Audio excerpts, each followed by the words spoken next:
Mana akalar, bizda xudo xolasa yem tayyorlash jarayonlarimiz. Mana beda bor mana.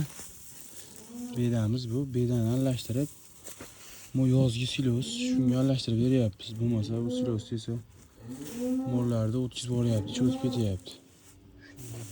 Shu yigida mana shu bedani aralashtirib, poxol beda aralashtirib berilyapti hozirgi kunda.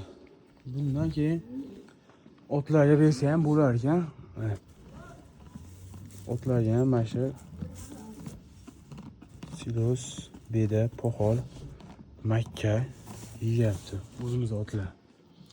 Ba'zi otlar ham shunaqa, akalar. Mana shunaqa qilib bersalar yaxshi ekan uni. Keyin otam silos bilan bedani aralashtirib bersalar juda suyib yeb maza qilar ekan o'zi ham.